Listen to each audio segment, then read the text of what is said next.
When playing Deadlock, it's easy to forget this. This is still an alpha and eventually the game needs to make money. Which raises an important question. How will Deadlock actually be monetized? Valve has monetized every one of their major games in a very specific way. From Team Fortress 2 to Dota 2 to Counter-Strike 2. And if that pattern continues, Deadlock's monetization might actually already be predictable. So let's take a look at how Valve monetizes their games and what that tells us about Deadlock's future. Team Fortress 2 has a loot box system. You can buy a key and open a box that is distributed randomly in a drop mechanic, or they can be bought and or traded with other players.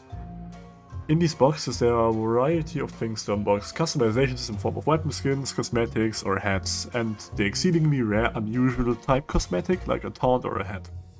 If you don't know, the unusual type has an item effect that stands out among the normal items, which makes it desirable. Unlike other games, it has used a different kind of battle pass where you fulfill a contract that is a task that you need to complete in game. For example, reach 100 points in one round. After you complete the mission, you're granted a reward.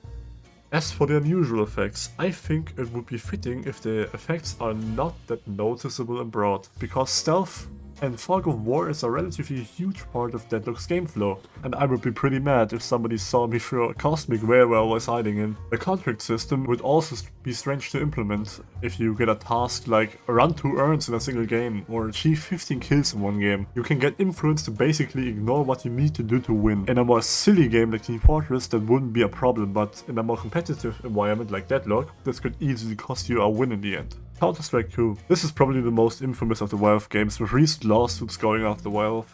Just like Team Fortress 2, it has its loot boxes, or cases as they are called in the game, with new additions called terminals that work like reusable cases that you can open to a maximum of 6 times. A notable difference between cases and terminals is that you need to buy the skins of Valve themselves instead of buying a key and a case and getting your skin immediately. And of course, like unusual effects, CS2 has knives and gloves, which can go for a hefty sum of money if they are rare and desirable. They also recently released a battle pass where you are able to redeem skins and cases for stars that you get while also completing contracts. Another notable point about Counter-Strike's economy is that most skins in the game are produced by fans and not by Valve.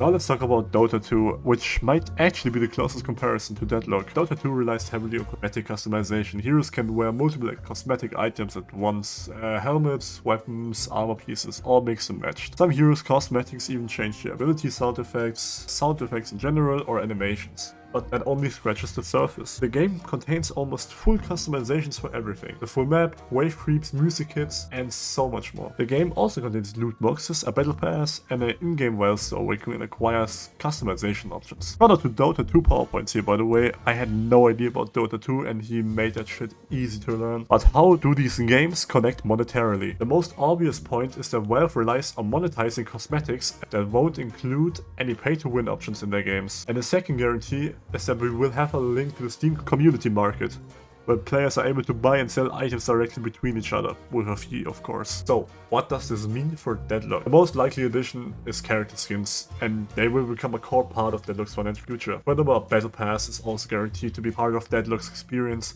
since many major games nowadays have one. For character skins, I think we can expect them to change the character model, the weapon abilities, and sound effects.